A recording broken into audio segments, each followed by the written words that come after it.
படிக்க வேண்டியதை படிக்காமல் தெரிந்து கொள்ள வேண்டியதை தெரிந்து கொள்ளாமலேயே இபாதத்து செய்கிறார்கள்.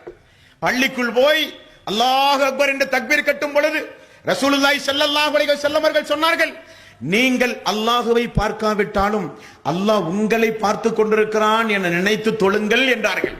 அல்லாஹ்வை குறித்து தெரிந்தால் அல்லவா உள்ளத்தில் அந்த நினைப்பு வரும். அல்லாஹ்வை குறித்து தெரிந்தால் அல்லவா உள்ளத்தில் நினைப்பு வரும்.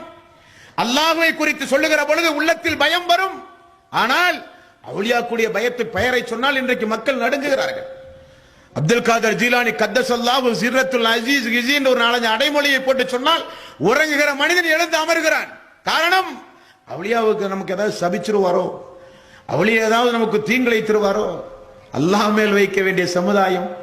யா அய்யுஹல்லதீன ஈமான் கொண்டவர்களே, ஈமான் கொண்டவர்கள் யார் தெரியுமா? சூரத்துல் அன்ஃபாலில் அல்லாஹ் தஆலா சொல்லுகிறான், இன்னமல் முஃமினூன அல்லதீன இதா துக்கிரல்லாஹு வஸலத் குலூபுஹும். ஈமான் கொண்டவர்கள் யார் என்றால் அல்லாஹ்வுடைய பெயரை கேட்டாலே உள்ளமெல்லாம் நடுநடுங்குமே, அவர்கள் ஈமான் கொண்டவர்கள் என்று அல்லாஹ் சொல்கிறான். பள்ளிக்குள் போனால் பயம் வர வேண்டும். தர்காவை பார்த்தால் வெறுப்புகள் உண்டாக வேண்டும். தர்காவில் பயப்படுறான், பள்ளிக்குள்ள போய் சாதாரணமா போய் நிற்கிறான் மனுஷன். என்ன காரணம்? அல்லாஹ்வை பற்றி தெரியாது, அல்லாஹ்வுடைய வல்லமை தெரியாது.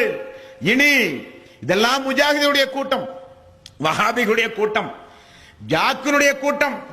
அவர்கள் ஏதாவது கூட்டம் போட்டால் இது போன்று எதையாவது சொல்லுவார்கள். அதெல்லாம் நம்பாதீர்கள். குரானிலே இல்லை. நமக்கு அவுலியாதான், நமக்கு நாதாக்கள் தான், நமக்கு பத்ரீங்கள் தான்.